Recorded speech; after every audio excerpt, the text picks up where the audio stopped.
Welcome back to Portland Today. With all the sunshine out, we want to be talking a bit about melanoma and being careful with our skin. And what you're looking at there is called the SCAR Project. It's photos of melanoma patients and their scars to sort of highlight the importance of skin care.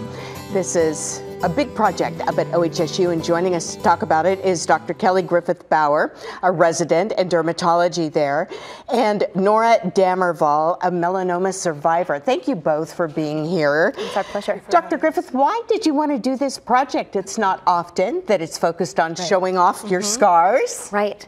And I think that's exactly why. I think that as a patient who has been diagnosed with a skin cancer, and specifically with a melanoma, you're photographed a lot. And I think that the general population doesn't realize how often you're photographed clinically. And I wanted to give these amazing patients and their stories an opportunity to live through the photography rather than all of these clinical pre-biopsy, pre-surgery, post-surgery photos that they take. And you took the photos? You do photography as well if you're not busy enough? Yes, I do. That's something I have loved for years. And as a resident, in any medical specialty, there's a lot of demand on your time. And I wanted to start a project that would be both speaking to me creatively, but also allowed me to do some very important work and some research within the department. Nora, why did you get involved? I got involved because I'm a survivor of 21 years. I also have lost my sister to melanoma and my sister-in-law. I'm so sorry. It's very unforgiving. Yes, it is. It is. And Nora, wasn't part of your journey the self-check and the importance of that? I know that's that's big for you when you're talking to other people. You tell them to do self-checks. How did you go about even knowing where to start? Well, mine was on my left bicep, so when I look at myself in the mirror, I can see it. I also submitted a photo to show, I don't know if they're going to show it, but it's of me and my sister, and it's back in 1982, and you can actually see my mole on there. If we could zoom it, if we can't, that's fine, but if you can zoom it, you can actually see the mole that was cancerous, and it's a dual-colored mole.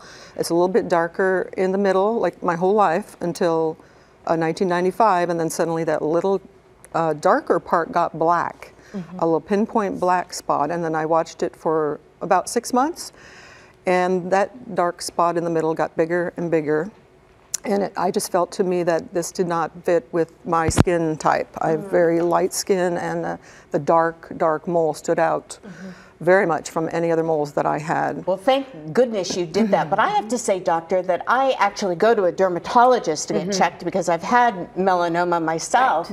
And sometimes they find something that I would have never guessed was a problem. Yes. I didn't. I mean, it didn't look funny to me at all. And I think that's a really important point, and it's a point that we make as physicians with our patients. We call it a team sport. And there are some things that we look at that, because we've seen so many moles and because we do this all day long, we can tell when something is looking just a little bit off. And so we just, especially in patients who have had a melanoma, we just really don't take any risks at that point, and we just take it off and look at it. And doctor, a great way for people to get a resource and information on this is at the War on Skin Cancer event, which is happening this weekend, 9 a.m. to 2 p.m. at the Collaborative Life Science Building on the South Waterfront.